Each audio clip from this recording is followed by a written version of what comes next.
একটি অদম্য সাহসী আমাদের বঞ্চিত কর্মপ্রার্থী বোন প্রথম মামলা করে এর সূচনা করেছিলেন। সেটা আপনারা সবাই জানেন যে ওয়েটিং লিস্টে তার নাম 2 নম্বরে ছিল, তার নাম বাতিল করে ফরওয়ার্ড ব্লক থেকে তৃণমূলে যোগদান করানো পরেশ অধিকারীর মেয়েকে চাকরি দিয়ে প্যানেল ভাঙা থেকেই এর প্রথম সূত্রপাত। এবং অনেকেই অনেক তথ্য জানতেন না, পরে পরে সবাই প্রত্যেকটা অর্ডার উনার ডিভিশন বেঞ্চে চ্যালেঞ্জ করে কখনো স্টে নেওয়া হয়েছে, পরে সেটিসাইড হয়েছে, সুপ্রিম কোর্ট পর্যন্ত গেছে। এবং এই পরিপ্রেক্ষিতে চট্টোপাধ্যায় এবং পুরো হায়ার এডুকেশন ডিপার্টমেন্ট, সুবীরেশ বাবু সহ, এসকে সিনহা সহ, কল্যাণময় গাঙ্গুলি সহ পুরো ডিপার্টমেন্টটাই জেলে গেছে ক্রমান্বয়ে। এবং মহামান্য সুপ্রিম কোর্টে অভিজিৎ গাঙ্গুলির মহোদয়ের কিছু মন্তব্য এবং তাকে টার্গেট করে রাজ্য সরকারের আবেদনের পরিপ্রেক্ষিতে কোর্ট অভিজিৎ গাঙ্গুলিকে, তদানীন্তন বিচারপতি, আজকের প্রাক্তন বিচারপতিকে এই মামলা সংক্রান্ত বিষয় থেকে সরিয়ে রাখেন। ডিভিশন বেঞ্চ তৈরি হয়। সেই ডিভিশন বেঞ্চ গত বছর সম্পূর্ণ প্যানেলকে বাতিল করেন। প্রথমত অভিজিৎ গাঙ্গুলি মহোদয়ের যে জাজমেন্ট ছিল, সেই জাজমেন্টে কিন্তু 7,000-এর কাছাকাছি অবৈধভাবে নিয়োগ হওয়া লোকেদের বাতিল করার কথা বলা হয়েছিল। কিন্তু সেই জাজমেন্টটাকে পলিটিক্যাল বলে, বায়াসড বলে রাজ্য সরকার চ্যালেঞ্জ করে ডিভিশন বেঞ্চ এবং সুপ্রিম কোর্টে যান, এবং পরবর্তীকালে রিকনস্টিটিউট ডিভিশন বেঞ্চ একই জিনিস হয়, যেহেতু রাজ্য সরকার যোগ্য অযোগ্য বাছাই করেননি এসএসসিকে দিয়ে, তাই সম্পূর্ণ প্যানেল বাতিল করতে জাজেরা বাধ্য হয়। একইভাবে সুপ্রিম কোর্টেও কিন্তু আমরা যতগুলো হিয়ারিং লাইভ ভিউতে দেখেছি, তাতে কিন্তু সুপ্রিম কোর্ট বারে বারেই রাজ্য সরকার এবং এসএসসির লয়ারকে যোগ্য অযোগ্য বাছাই করার জন্য সুযোগ দিয়েছেন। এবং আমরা ভারতীয় জনতা পার্টির বিধায়করা, যা আমার সোশ্যাল মিডিয়া হ্যান্ডেলে আপনারা দেখেছেন, পুনর্বার আমি দেখাচ্ছি, 30 ডিসেম্বর এসএসসি অফিসে আমরা গিয়ে করজোড়ে বিনীতভাবে অনুরোধ করেছিলাম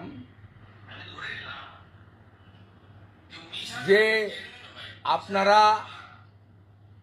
6-7 হাজার অযোগ্য বা অবৈধ অর্থের বিনিময়ে রিক্রুটমেন্ট রুলস বাদ দিয়ে নিয়োগ করেছেন, এদের আলাদা করুন, দিয়ে 18-19 হাজার যারা বৈধ তাদেরকে সেভ করুন। এসএসসি চেয়ারম্যান বর্তমানে যিনি আছেন মিট করেননি, পালিয়ে গেছিলেন, সচিব আমাদের সঙ্গে মিট করেছে। আপনারা দেখুন, আমরা সেদিন থেকেই বলছি, তখন 7ই জানুয়ারি ডেট ছিল। আজকে এপ্রিল মাসের 3 তারিখে জাজমেন্ট এলো। এই সুযোগ রাজ্য সরকারকে, যিনি প্রেস কনফারেন্স করেছেন, চোরের মায়ের লম্বা গলা। একটু আগে ইনি রামকে অ্যাটাক, বামকে অ্যাটাক, ঘুরিয়ে ফিরিয়ে অনেককে অ্যাটাক করেছেন, কিন্তু মূল যে জায়গাটা করেছেন, 2013 সালে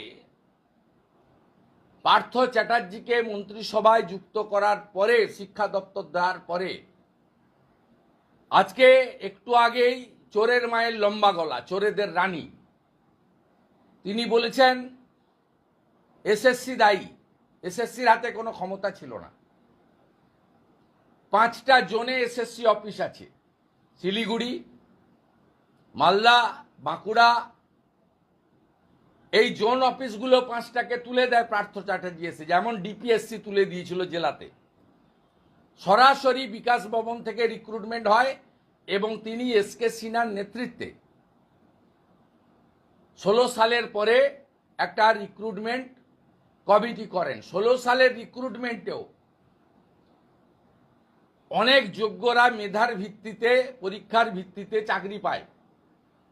আপনি মূল যে নিয়োগগুলো বিতর্কিত এবং অযোগ্য, যা মহামান্য তদানীন্তন জাস্টিস আজকের সাংসদ অভিজিৎ গাঙ্গুলির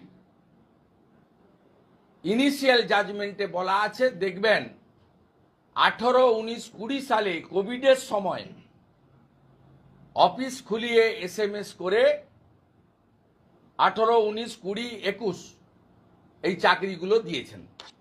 মমতা বন্দ্যোপাধ্যায় বলছেন আমি জানি না। তিনি চাকরি বাতিল নিয়ে দায়ী করছেন অভিজিৎ গাঙ্গুলিকে, বিকাশ ভট্টাচার্যকে, ঘুরিয়ে ফিরিয়ে আমাদেরকে।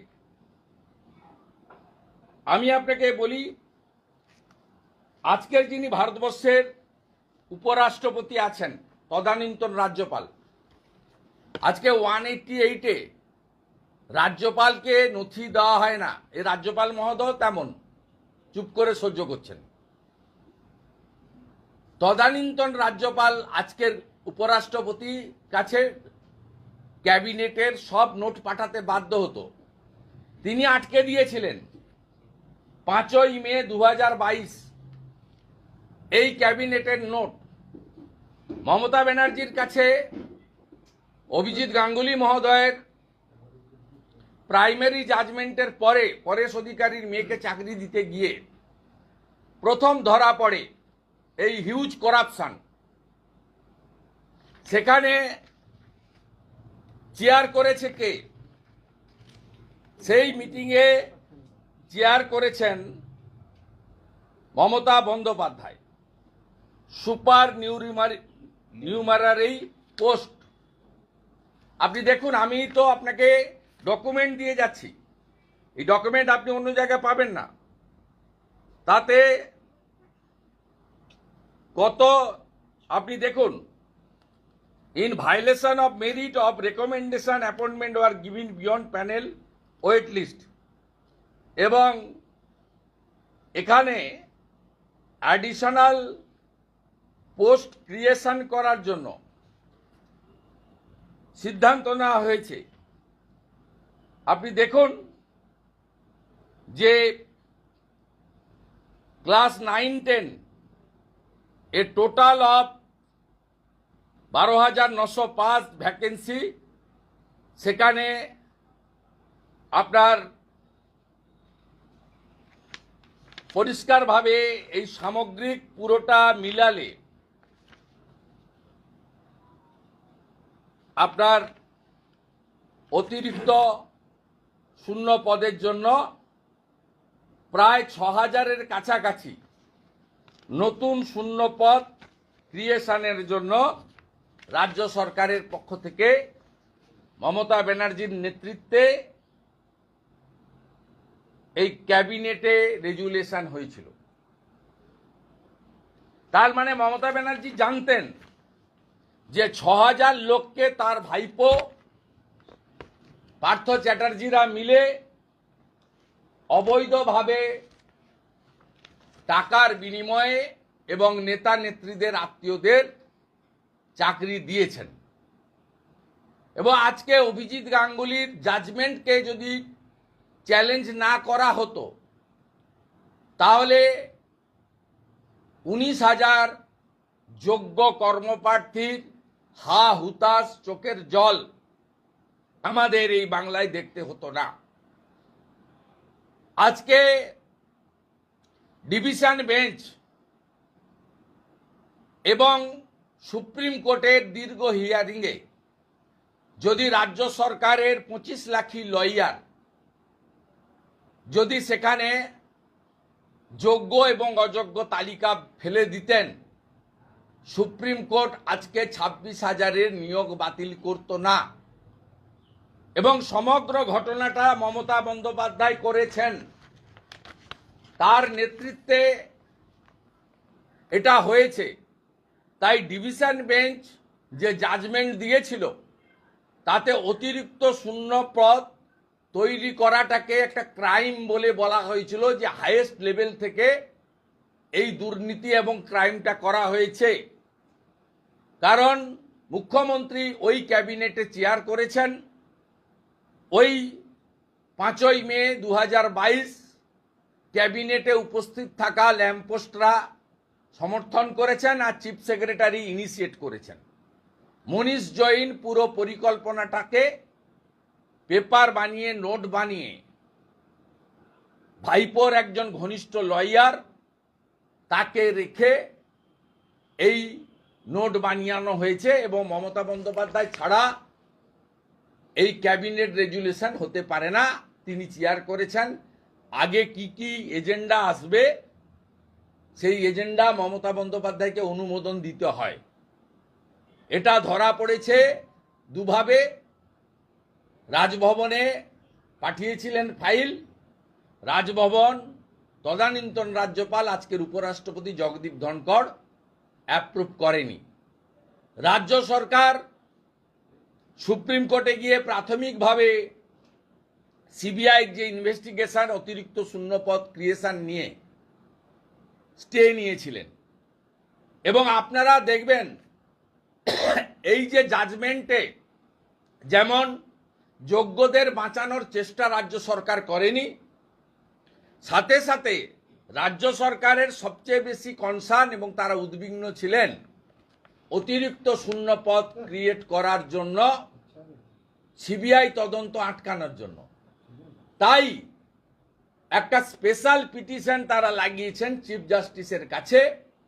আজকে যে অর্ডার আপলোড হয়েছে তাতে অতিরিক্ত শূন্যপদ ক্রিয়েট করার জন্য দায়ী মমতা ব্যানার্জির full cabinet including chief secretary এইবারকে পথে বসালেন।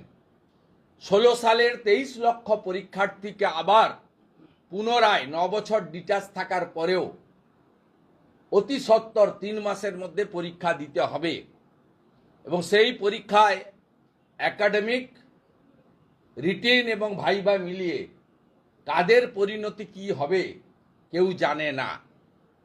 তারা যে চাকরি পরীক্ষার মাধ্যমে ফেরত পাবেন কিনা এটার উত্তরও দেওয়ার ক্ষমতা কারোর নেই। মমতা বন্দ্যোপাধ্যায় প্রেস কনফারেন্সে বলেছেন সুপ্রিম কোর্টের নির্দেশ আমি মেনে নিব। আপনি মেনে নিবেন কি? মানতে বাধ্য। আপনার চিন্তা 8 তারিখ নিয়ে, অতিরিক্ত শূন্যপদ নিয়ে। ওম প্রকাশ চৌতালার মতো আপনি সহ আপনার পুরো ক্যাবিনেট যদি ডিভিশন বেঞ্চের অতিরিক্ত শূন্যপদ ক্রিয়েশনের জন্য এই অর্ডার বলবৎ রাখে, সিবিআই বাধ্য হবে ঘাড় ধরে আপনাকে সহ আপনার পুরো ক্যাবিনেটকে জেলের ভিতরে ঢোকাতে। অতএব আপনি চিন্তিত 8 তারিখ, আর সুপ্রিম কোর্টের জাজমেন্ট বাতিল করার ক্ষমতা কারণ নেই। আপনি কি মানবেন? আপনি কোনো প্রশ্নের উত্তর দেননি আজকে। কেন অতিরিক্ত শূন্যপদ? আপনাদের সাংবাদিকদেরও অধিকার নেই ওনার সামনে প্রশ্ন করার। কেন পার্থ চ্যাটার্জি জেলে? উত্তর চাইতে পারেননি। কেন ব্রাত্য বসুকে সরিয়ে পার্থ চ্যাটার্জিকে আনার পরে 5টা জোন এসএসসি তুলে দেওয়া হয়েছে, তার উত্তর আপনার জানা নেই। এসএসসিকে বাদ দিয়ে এসকে সিনহার নেতৃত্বে রিক্রুটমেন্ট কমিটি তৈরি করা হয়েছিল, যেখানে স্বাধীনতার পরে সমস্ত নিয়ম ভেঙে ওএসডি টু এডুকেশন মিনিস্টার সেই কমিটির মেম্বার ছিলেন। পুরো নিয়ন্ত্রণটা নিয়েছিলেন পার্থ চট্টোপাধ্যায় এবং 18 সাল থেকে 21 সাল পর্যন্ত দফায় দফায় দফায় এই অবৈধ নিয়োগগুলো আপনারা করেছেন অর্থের বিনিময়ে, রাজনৈতিক পরিচয়ের বিনিময়ে, তৃণমূলের বড় নেতাদের আত্মীয় স্বজন হওয়ার সুবাদে। এ গরিত অপরাধ। একটাই দাবি, দফা 1 দাবি 1, মমতার পদত্যাগ। শুধু পদত্যাগ নয়, আমরা আশাবাদী আজকে যে ভাষায় চিফ জাস্টিস বলেছেন, it's a crime organised by the administration, that means government. তাহলে মমতা বন্দ্যোপাধ্যায়ের ক্যাবিনেটও যাতে জেলে যায়, আমরা আশাবাদী 8 তারিখে এই 26,000 যুবক যুবতী বিনা দোষে, কেউ লোভের বশবর্তী হয়ে আর কারো যোগ্যতা থাকা সত্ত্বেও যেভাবে তারা আজকে পথে বসলেন, তাদের পথে যিনি বসালেন সেই মমতা বন্দ্যোপাধ্যায় তার ক্যাবিনেটের জেল চাই, গ্রেপ্তার চাই। এটাই বাংলার আওয়াজ। ভারতীয় জনতা পার্টির বহু জায়গায় যুব মোর্চার কর্মীরা ইতিমধ্যে আন্দোলন শুরু করেছে। আগামীকালও রাজ্য জুড়ে সর্বত্র জনগণের বিশেষ অসুবিধা না করে আন্দোলন হবে, আন্দোলনের তীব্রতা বাড়বে। আমি 26,000 যাদের চাকরি গেছে তাদের নাকি 7 তারিখে উনি কথা বলবেন। কি কথা বলবেন? আমি তাদেরকে বলবো যে মমতা বন্দ্যোপাধ্যায় কি কথা আপনাদের বলবেন, তার বলার কি আছে? যা সর্বনাশ করার তিনি করেছেন, তিনি কি বলবেন? তৃণমূল কংগ্রেস যাদের 12% হারে টাকা ফেরত দিতে হবে, তৃণমূলের অ্যাকাউন্টে 1600 কোটি টাকা আছে ইলেকটোরাল বন্ডে। আমি কালো ছেড়ে দিলাম, সাদাটা বলছি। তৃণমূলের ফান্ড থেকে তাদের টাকা দিয়ে দিন। টাকা তো আপনারা তুলেছেন, 1600 কোটি টাকা আপনাদের ফান্ডে আছে। আর মুখ্যমন্ত্রীকে বলবো, আপনি একটা সময় আপনি সারদা রোজ ভ্যালি বন্ধ হয়ে যাওয়ার পরে তাদের চ্যানেলগুলো বেতন দিয়েছিলেন আপনার রিলিফ ফান্ড থেকে। আপনার রিলিফ ফান্ড থেকে এই 19,000কে আপনি বেতন দিতে থাকুন, যাতে তারা অর্থনৈতিক সমস্যায় না পড়ে। আপনি একটা সময় দিয়েছেন তারা বাংলা টাংলা ইত্যাদি চ্যানেলকে আপনার রিলিফ ফান্ড থেকে, যা যেহেতু চিটফান্ডের সঙ্গে আপনি প্রত্যক্ষভাবে যুক্ত ছিলেন। এবং ভারতীয় জনতা পার্টিও ইতিমধ্যে নিশ্চয়ই প্রদেশ সভাপতি ঘোষণা করেছে যে আমাদের রামনবমীর পরে কলকাতাতে বড় মিছিল হবে এবং পর্যায়ক্রমে নবান্ন অভিযান সব কর্মসূচি এপ্রিল মাসের মধ্যে ভারতীয় জনতা পার্টির পক্ষ থেকেও আমরা নিচ্ছি। 19,000 প্রায় যোগ্য শিক্ষক শিক্ষাকর্মীদের পাশে আমরা আছি। তাদেরকে কথা দিচ্ছি যে কাজটা যোগ্য অযোগ্য বাছাইয়ের কাজ এসএসসি রাজ্য সরকার মমতা ব্যানার্জি চোরেদের বাঁচানোর জন্য করলো না, ভবিষ্যতে আমরা এই রাজ্যে মানুষের আশীর্বাদে ক্ষমতা পেলে আমরা এই কাজটা করব। কাগজ হারিয়ে যাবে না। ওএমআর মার্কশিট টেম্পার করেছিলেন, কিন্তু সিবিআইর কর্মপদ্ধতিতে তৎপরতায় তারা এটা পুনরুদ্ধার করেছে। পুড়িয়ে দেওয়া সত্ত্বেও তারা কিন্তু নতুন করে ওএমআর সব বের করেছে। আমি হ্যাটসঅপ টু সিবিআই সিটকেও দেব যে তারা আপনাদের অনেকের সমালোচনা শোনার পরেও তারা কিন্তু কাজ করেছেন। তাই আজকের দিনে সবচেয়ে শ্রদ্ধা কৃতজ্ঞতা জানাবো অভিজিৎ গাঙ্গুলি মহোদয়কে, যিনি তার চাকরি জীবনের কয়েকটা মাস ছেড়ে দিয়ে মোদিজির সৈনিক হিসাবে চ্যালেঞ্জ গ্রহণ করেছিলেন তৃণমূলের। তৃণমূল বলেছিলেন ঠান্ডা ঘরে বসে উঁচু চেয়ারে দাঁড়িয়ে অনেক কিছু হয়, আপনি আসুন ময়দানে দেখা হবে। তিনি ময়দান বেছে নিয়েছিলেন তাম্রলিপ্তর মাটিকে, পূর্ব মেদিনীপুরের সংগ্রামী মাটিকে। আমরা ধন্য যে তাকে আমরা জিতিয়েছি। আমি আরো কৃতার্থ, নন্দনায়ক বাড় বুথে আমি 2024-এর লোকসভা ভোটে 25শে মে অভিজিৎ গাঙ্গুলিকে ভোট দিয়ে আমার আঙ্গুলে কালি লাগাতে পেরেছিলাম। তাই মমতা ব্যানার্জির পদত্যাগ তার ক্যাবিনেটের গ্রেপ্তার, এটাই একমাত্র সমাধান। এটুকু বলে আমি মিছিলে যাচ্ছি। মমতা বন্দ্যোপাধ্যায় বলছেন আমি বিজেপি মমতা বন্দ্যোপাধ্যায় বলছেন আমি বিজেপি ভারত সরকারের টার্গেট বুঝি। তারপরে বলছেন আগের সিজেআই স্টে করে দিয়েছিলেন, বর্তমান সিজেআই থেকে এইটুকু মানবিকতা আশা করতে পারি না, আইন তো বদলায় না, তাহলে এখন কিভাবে রায় আলাদা হলো? বাকিটা নিজেরাই বুঝে নিন। তার মানে উনি সরাসরি উনার জাজমেন্টকে চ্যালেঞ্জ করছেন এবং ব্যক্তিকে তিনি সার্টিফাইড করছেন। আগের সিজিআই ভালো ছিল, এখনকার সিজিআই ঠিক নয়, এটাই বলতে চাইছেন ওনার মানে। তাই পরিষ্কার কথা, আপনি চুরি করেছেন, ধরা পড়েছেন, আপনাকে শাস্তি ভোগ করতে হবে। আমরা খুব অরিড, যোগ্য কর্মপ্রার্থীদের যেভাবে বঞ্চনা হলো, আর আমরা খুবই উদ্বিগ্ন যে লোভের বশবর্তী হয়ে যারা সুদসহ টাকা মেটাবেন তাদেরও অর্থনৈতিক পানিশমেন্ট হলো। যারা করালেন, যারা চাইলে যোগ্যদের বাঁচাতে পারতেন, আমি 30 ডিসেম্বর লিডার অব অপোজিশন হিসেবে আমি এসএসসিতে যা বলেছি আপনাদের প্রত্যেকের মোবাইলে আছে।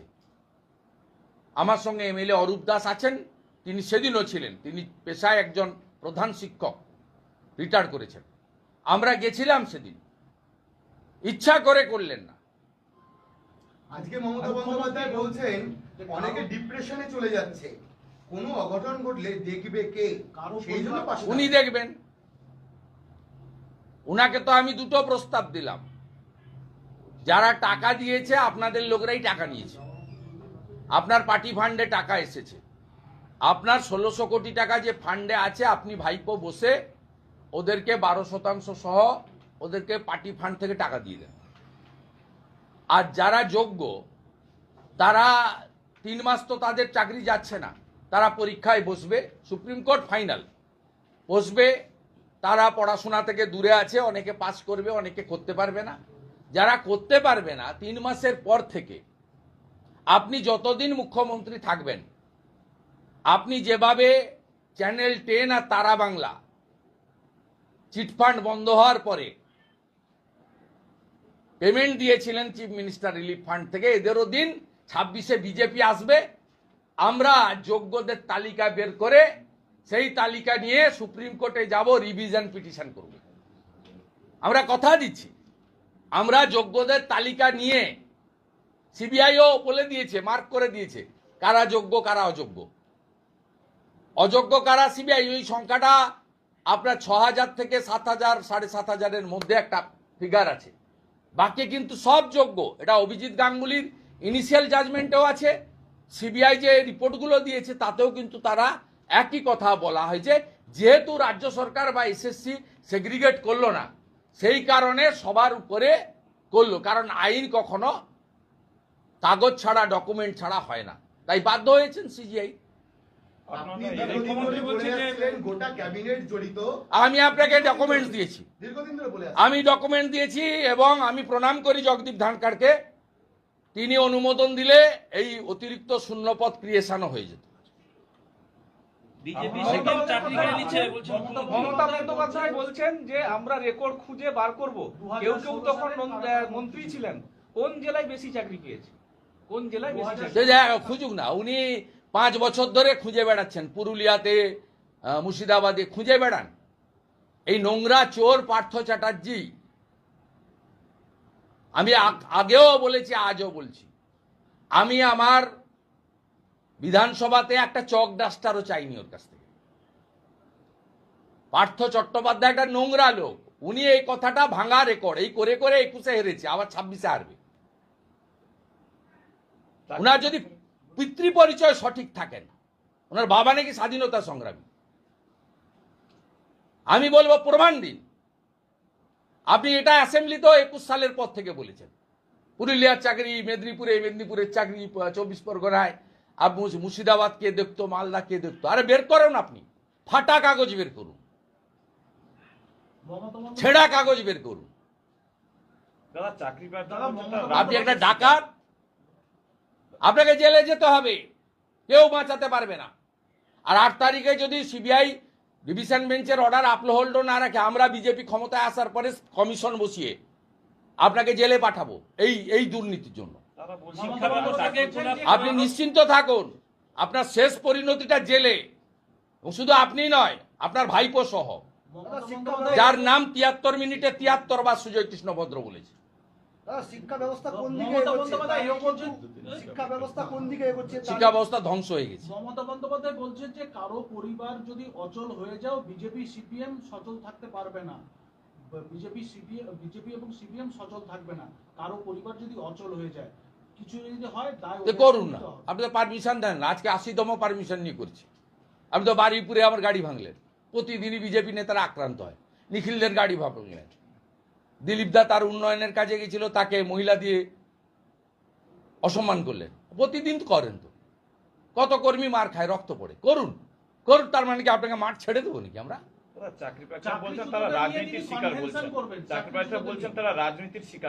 অধিকাংশ চাকরি প্রার্থী বলেছে রাজ্য সরকার এবং মুখ্যমন্ত্রী দায়ী।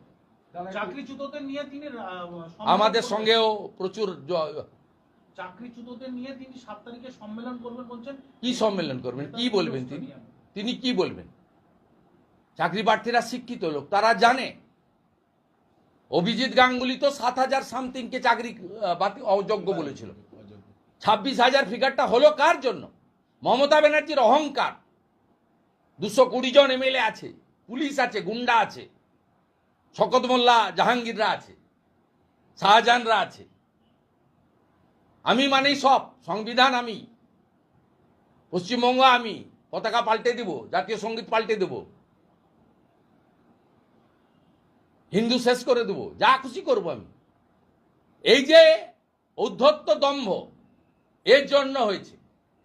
আর আমি বলি নরেন্দ্র মোদীজি ছিল বলে উনি চিটফান্ড কেলেঙ্কারি থেকে বেরিয়ে গেছেন। তখন সময় নিয়ে তথ্য প্রমাণ জোগাড় করে হাইকোর্ট থেকে সুপ্রিম কোর্ট তাদের গাইডলাইন মেনে তারা সঠিক জায়গায় পৌঁছে গেছে। এবং নিশ্চিতভাবে অভিজিৎ গাঙ্গুলির যেমন ক্রেডিট, জুডিশিয়ারি যেমন জয়, জগদীপ ধানকারও যেমন অতিরিক্ত শূন্যপদ আটকে ছিলেন মাননীয়, ঠিক সাথে সাথে সিবিআই সিটেরও ক্রেডিট।